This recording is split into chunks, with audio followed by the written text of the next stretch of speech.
The Lottery by Shirley Jackson. The morning of June 27th was clear and sunny, with the fresh warmth of a full summer day. The flowers were blossoming profusely and the grass was richly green. The people of the village began to gather in the square, between the post office and the bank, around 10 o'clock. In some towns, there were so many people that the lottery took 2 days and had to be started on June 26th. But in this village, where there were only about 300 people, the whole lottery took only about 2 hours, so it could begin at 10 o'clock in the morning and still be through in time to allow villagers to go home for noon dinner. The children assembled first, of course. School was recently over for the summer, and the feeling of liberty sat uneasily on most of them. They tended to gather together quietly for a while before they broke into boisterous play, and their talk was still of the classroom and the teacher, of books and reprimands. Bobby Martin had already stuffed his pockets full of stones, and the other boys soon followed his example, selecting the smoothest and roundest stones. Bobby and Harry Jones and Dickie Delacroix eventually made a great pile of stones in one corner of the square, and guarded it against the raids of other boys. The girls stood aside, talking among themselves, looking over their shoulders at the boys. And the very small children rolled in the dust or clung to the hands of their older brothers or sisters. Soon the men began to gather, surveying their own children, speaking of planting and rain, tractors and taxes. They stood together away from the pile of stones in the corner, and their jokes were quiet and they smiled rather than laughed. The women, wearing faded house dresses and sweaters, came shortly after their menfolk. They greeted one another and exchanged bits of gossip as they went to join their husbands. Soon the women standing by their husbands began to call to their children, and the children came reluctantly, having to be called 4 or 5 times. Bobby Martin ducked under his mother's grasping hand and ran laughing back to the pile of stones. His father spoke up sharply, and Bobby came quickly and took his place between his father and his oldest brother. The lottery was conducted, as were the square dances, the teenage club, and the Halloween program by Mr. Summers, who had the time and energy to devote to civic activities. He was a round-faced, jovial man, and he ran the coal business, and people were sorry for him because he had no children and his wife was a scold. When he arrived in the square, carrying the black wooden box, there was a murmur of conversation among the villagers, and he waved and called, "Little late today, folks!" The postmaster, Mr. Graves, followed him, carrying a 3-legged stool, and the stool was put in the center of the square, and Mr. Summers set the black box down on it. The villagers kept their distance, leaving a space between themselves and the stool, and when Mr. Summers said, "Some of you fellas want to come give me a hand?" There was a hesitation before 2 men, Mr. Martin and his oldest son Baxter, came forward to hold the box steady on the stool while Mr. Summers stirred the papers inside of it. The original paraphernalia for the lottery had been lost long ago, and the black box now resting on the stool had been put into use even before Old Man Warner, the oldest man in town, was born. Mr. Summers spoke frequently to the villagers of making a new box, but no one liked to upset even as much tradition was represented by the black box. There was a story that the present box had been made with some pieces of the box that had preceded it, the one that had been constructed when the people first settled down here to make a village. Every year, after the lottery, Mr. Summers began talking again of a new box, but every year the subject was allowed to fade off without anything being done. The black box grew shabbier each year, and by now it was no longer completely black, but splintered badly along one side to show the original wood color, and in some places it had faded or was stained. Mr. Martin and his oldest son Baxter held the black box securely on the stool until Mr. Summers had stirred the papers thoroughly with his hand. Because so much of the ritual had been forgotten or discarded, Mr. Summers had been successful in having slips of paper substituted for the wood chips that had been used for generations. Chips of wood, Mr. Summers had argued, had been all very well when the village was tiny, but now that the population was more than 300 and likely to keep on growing, It was necessary to use something that would fit more easily into the black box. The night before the lottery, Mr. Summers and Mr. Graves made up the slips of paper and put them into the box.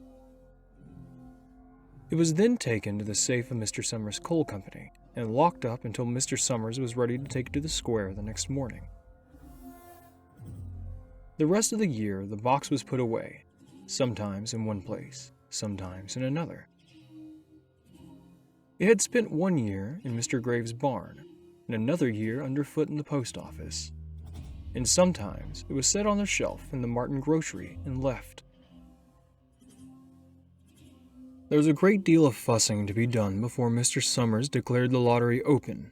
There were lists to make up, of heads of families, heads of households in each family, and the members of each household in each family. There was the proper swearing in of Mr. Summers by the postmaster as the official of the lottery. At one time, some people remembered that there had been a recital of some sort, performed by the official of the lottery with a perfunctory, tuneless chant that had been rattled off duly each year. Some people believed that the official of the lottery used to stand just so when he said or sang it. Others believed that he was supposed to walk among the people.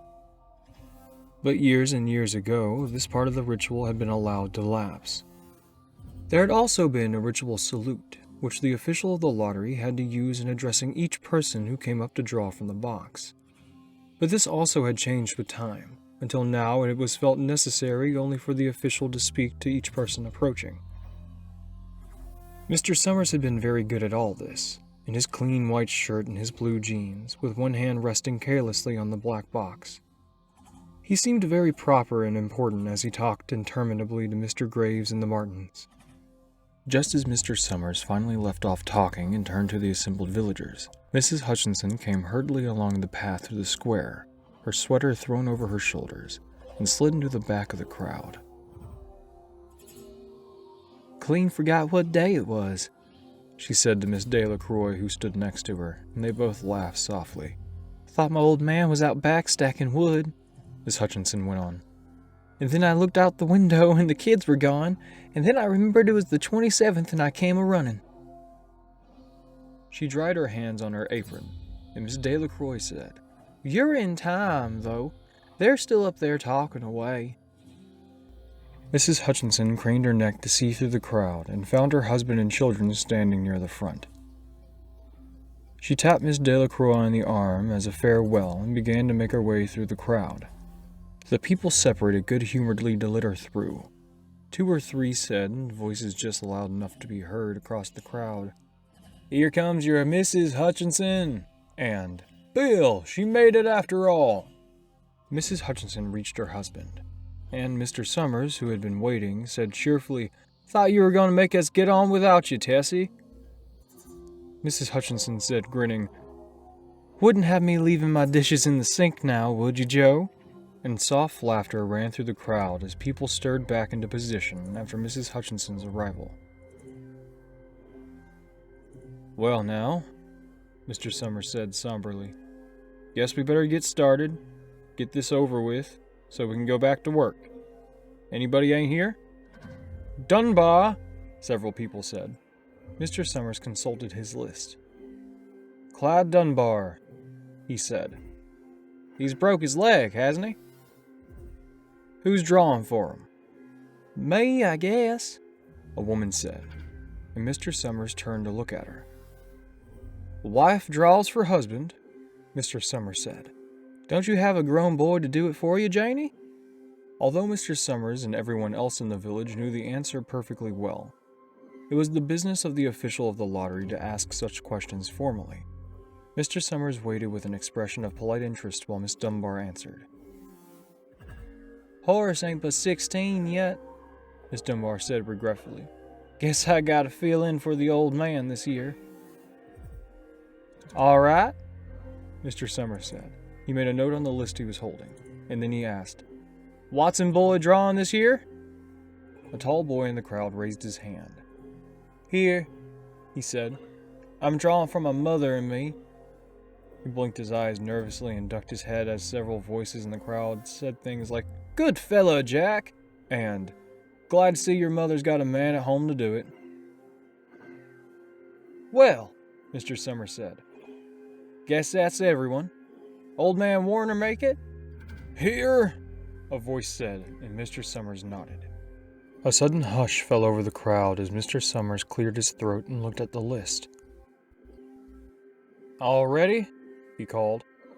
"Now, I'll read the names, heads of families first, and the men come up and take a paper out of the box.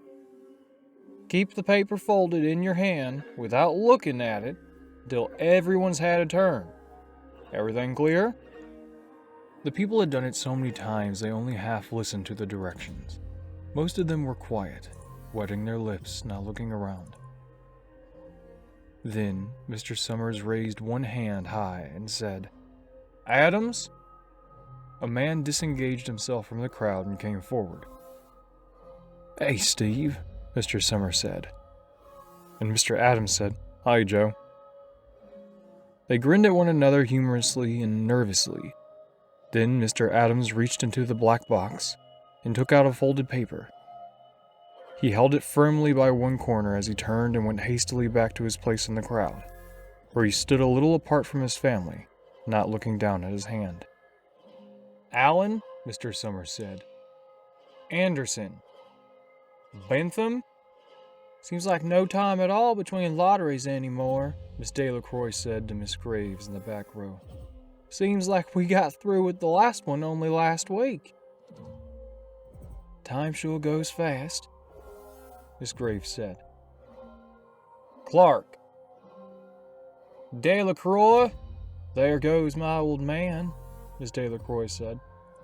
She held her breath while her husband went forward. "Dunbar," Mr. Summers said, and Miss Dunbar went steadily up to the box while one of the women said, "Go on, Janie," and the other one said, "There she goes." "We're next," Miss Graves said. She watched while Mr. Graves came forward from the side of the box, greeted Mr. Summers gravely, and selected a slip of paper from the box. By now, all through the crowd there were men holding small folded papers in their large hands, turning them over and over again nervously. Miss Dunbar and her two sons stood together, Miss Dunbar holding the slip of paper. "Herbert. Hutcherson." "Get up there, Bill," Miss Hutchinson said, and the people near her laughed. "Jones." "They say," Mr. Adams said to Old Man Warner, who was standing next to him, "that over in the North Village are talking about giving up the lottery." Old Man Warner snorted. "Pack of crazy fools," he said. "Listening to young folks, nothing's good enough for them. Next thing you know, they'll be wanting to go back to living in caves, nobody working no more, and they'll want to live that way for a while. Used to be a saying about lottery in June, corn heavy soon. First thing you know, we'd all be eating stewed chickweed and acorns. There has always been a lottery," he added petulantly. "Bad enough to see young Joe Summers up there joking with everybody." "Some places have already quit lotteries," Miss Adams said. "Nothing but trouble in that," Old Man Warner said stoutly. "Pack of young fools." "Martin?" And Bobby Martin watched his father go forward. "Overdyke. Percy." "I wish they'd hurry," Miss Dunbar said to her older son. "They're almost through," her son said. "You get ready to run tell Dad," Miss Dunbar said. Mr. Summers called his own name, then stepped forward to the box precisely and selected a slip of paper, and then called, "Warner." 77th year I've been in the lottery," Old Man Warner said as he went through the crowd. 77th time. "Watson?" The tall boy came awkwardly through the crowd, and someone said, "Don't be nervous, Jack." And Mr. Summers said, "Take your time, son." "Zanini?" After that, there was a long pause. a breathless pause, until Mr. Summers, holding up his slip of paper in the air, said, "All right, fellas." For a minute, no one moved, and then all the slips of paper were opened. Suddenly, all the women began to speak at once. "Who is it? Who's got it? Is it the Dunbars? Is it the Watsons?" Then the voices began to say, "It's the Hutchinsons. It's Bill. Bill Hutchinson's got it. Go tell your father," Miss Dunbar said to her older son. People began to look around to see the Hutchinsons. Bill Hutchinson was standing quiet, staring down at the paper in his hand. Suddenly, Tessie Hutchinson shouted to Mr. Summers, "You didn't give him enough time to take any paper he wanted. I saw you. It wasn't fair." "Be a good sport about it, Tessie," Miss Delacroix called, and Mrs. Graves said, "All of us took the same chance." "Shut up, Tessie," Bill Hutchinson said. "Well, everyone," Mr. Summers said, "that was done pretty fast. Now we've got to get hurrying a little more to get it done in time." He consulted his next list. "Bill," he said, "you draw for the Hutchinson family. You got any other households in the Hutchinsons?" "There's Dawn and Ava," Mrs. Hutchinson yelled. "Make them take their chance." "Daughters draw with their husband's family, Tessie," Mr. Summers said gently. "You know that as well as anyone else."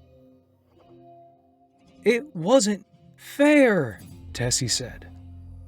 "I guess not, Joe," Bill Hutchinson said regretfully. "My daughter draws with her husband's family. That's only fair. And, I've got no other family except the kids." "Then as far as drawing for families is concerned, it's you," Mr. Summers said in explanation. "And as far as drawing for households is concerned, it's you too, right?" "Right," Bill Hutchinson said. "How many kids, Bill?" Mr. Summers asked formally. "3," Bill Hutchinson said. "There's Bill Jr., Nancy, and little Dave, and Tessie and me." "All right, then," Mr. Summers said. "Harry, you got their tickets back?" Mr. Graves nodded and held up the slips of paper. "Put them in the box, then," Mr. Summers directed. "Take Bill's, put it in."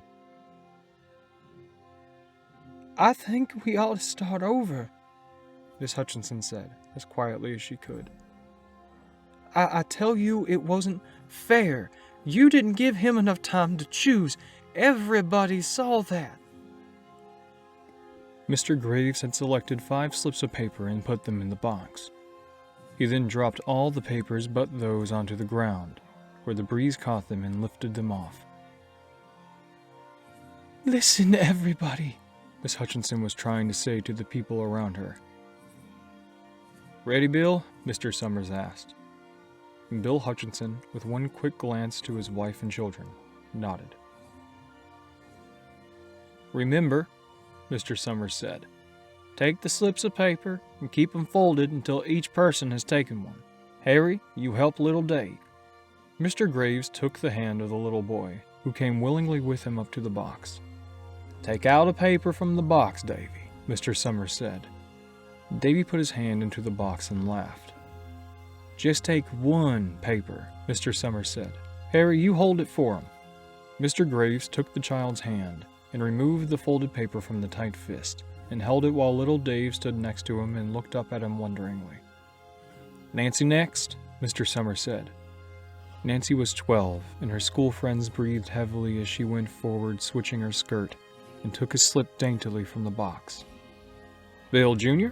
Mr. Summers said, and Billy, his face red and his feet overlarge, nearly knocked the box over as he got the paper out. "Tessie," Mr. Summers said. She hesitated for a minute, looking around defiantly, and then set her lips and went up to the box. She snatched a paper out and held it behind her. "Bill," Mr. Summers said, and Bill Hutchinson reached into the box and felt around, bringing his hand out with the last slip of paper in it. The crowd was very quiet, and a girl whispered, "I hope it's not Nancy," and the sound of the whisper reached the edges of the crowd. It's not the way it used to be, Old Man Warner said clearly. People ain't the way they used to be. All right, Mr. Summers said. Open the papers. Harry, you open little Dave's. Mr. Graves opened the slip of paper, and there was a general sigh through the crowd as he held it up, and everyone could see it was blank. Nancy and Bill Jr. opened theirs at the same time, and both beamed and laughed, turning to the crowd and holding the slips of paper above their heads. Tessie, Mr. Summers said. There was a pause, and then Mr. Summers looked at Bill Hutchinson, and Bill unfolded his paper and showed it. It was blank. It's Tessie, Mr. Summers said, and his voice was hushed. Show us her paper, Bill. And Bill Hutchinson went over to his wife and forced the slip of paper out of her hand. It had a black spot on it. The black spot that Mr. Summers had made the night before with a heavy pencil in the coal company office. Bill Hutchinson held it up, and there was a stir in the crowd. All right, folks, Mr. Summers said. Let's finish this quickly. Although the villagers had lost the ritual, and lost the original black box, they still remembered to use stones. The pile of stones the boys had made earlier was ready. There were stones on the ground with the blowing scraps of paper that came out of the box. Mrs. Delacroix selected a stone so large she had to pick it up with both hands. And she turned to Mrs. Dunbar. Come on, she said. Hurry up. Miss Dunbar had small stones in both hands, but she said, gasping for breath, I can't run at all. You'll have to go ahead and I'll catch up with you. The children had stones already, and someone gave little Davy Hutchinson a few pebbles. Tessie Hutchinson was in the center of the cleared space by now, and she held her hands out desperately as the villagers moved in on her. This isn't fair, she said. A stone hit her on the side of the head. Old Man Warner was saying, Come on, everybody. Steve Adams was in the front of the crowd of villagers, with Mrs. Graves beside him. It's not fair. It ain't right, Miss Hutchinson screamed. And then they were upon her.